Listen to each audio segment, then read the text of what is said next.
दिनै मानगोनां गिबि मन्थ्रिनि जे chief minister relief fund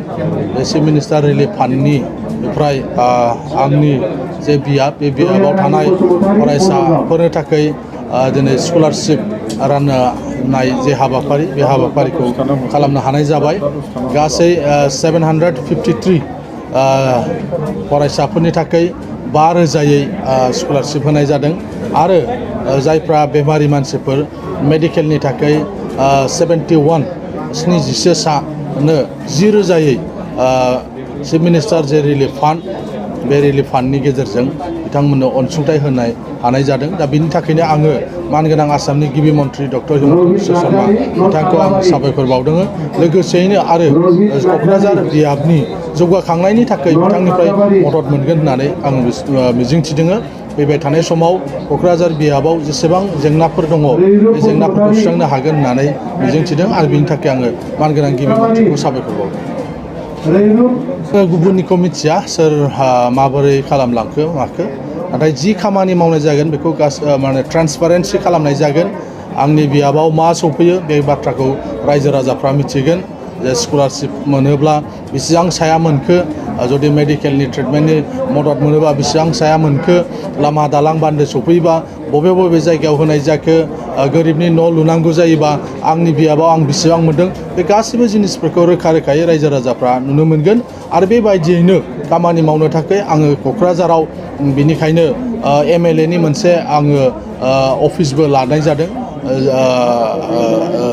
MLA नि मोनसे अफिस बे अफिसावनो गासिबो खामानिफोरखौ मावनाय जागोन बयबो मिथिनो हानायनि बयनोबो इनफरमेसन होनो हानायनि बेबायदि बेबस्थाखौ खालामनाय जादों थालांनाय स्टुडेन्टफोरनि थाखाय मा बुंनो सानो फैगौ जे फाइनान्सियेल बाजेट एप्रिलनि उनाव आरोबाव गोदानै बेबायदि स्कलारशिप होनाय जागोन आरो बे समाव जायफ्रा एबार मोनाखै बिथांमोनाबो मोननायनि जे खाबु बे खाबुखौ मोनगोन बुरजा होयोबा इसेल' मानसिनो राननानै होनो हायो बिनिखायनो आं 5,000यै साफ्रोमबो फरायसाफोरनो होनाय जादों जाहाथे बुरजा मानसिफ्रा जेन' मोननो हायो दिनैनि राननाय हाबाफारियाव गोबां फरायसानि सायाव माबाफोर हाबाफारि गाहायै जोंनि बर' जे नामफोर दङ बे नामफ्रा लिरनायाव एसे गोरोन्थि खालामो गुबुन हारिनि मानसिफ्रा लिरनायाव बे जेंनाया एसे नुजादों जे चेक हरनाय जादोंमोन सोरनाबा बावहाय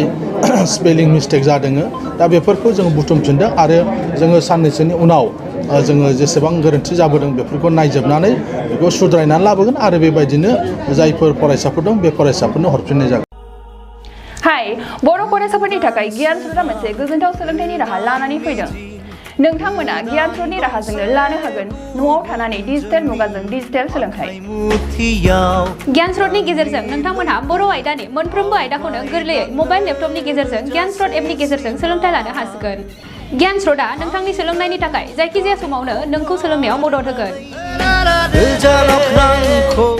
डिजिटेल मुगानि गोदान सोलोंथाइ आदबाव रावनि सायाव जेबो जिंगासिनांगौ गैलिया गियान स्रोतआ 9 आरो 10 थाखोनि फरायसाफोरा गावनि बिमानि राव बर' बिजोंजों लोगोसे गुबुन गुबुन रावफोरावबो सोलोंग्रोनो हासिगोन गियान स्रोतआव फोरोंगिरिफोरा फरायसाफोरनि बुजिनायाव गोरलै जानायनि थाखाय ग्राफिक्स एनिमेशन आरो मोगथाङारि गोबां बिदिन्थि लानानै बुजायनाय जागोन आरो नोंथांनि ओनसोलाव इन्टारनेट गैया नामा जानो हागौ नोंथांनि जायगायाव इन्टारनेटनि सुबिदाया मोजां नङा अब्लाबो जिंगासिनांगौ गैयाजासे डिजिटेल बिजोंनि सोलोंनायाव नोंथांनि मबाइल आरो लेपटपआवनो सोलिबाय थागोन गियान स्रोतआ बयनिबो थाखाय गुन गोनां सोलोंथाइ लानायाव गोरलै खालामदों जोबोद खम बेसेनावनो गुन गोनां सोलोंथाइखौ आथिखालसिमाव गियान स्रोतआव मोननो हानाय आयदाफोरानो जादों फारियै सानखान्थि रांखान्थि राजखान्थि भुमखौरां जारिमिन मुवा बिगियान रासायनारि बिगियान जिबारि बिगियान बिमा राव आरो इंराजि गियान स्रोत एपखौ गुगल प्ले स्ट'राव मोननो हागोन नोंथांमोना डेम' एपखौ डाउनल'ड खालामनानै गावनि रावजों सोलोंनायनि मोनसे गोदान खाबुनि मोन्दांथिखौ लानो नाजा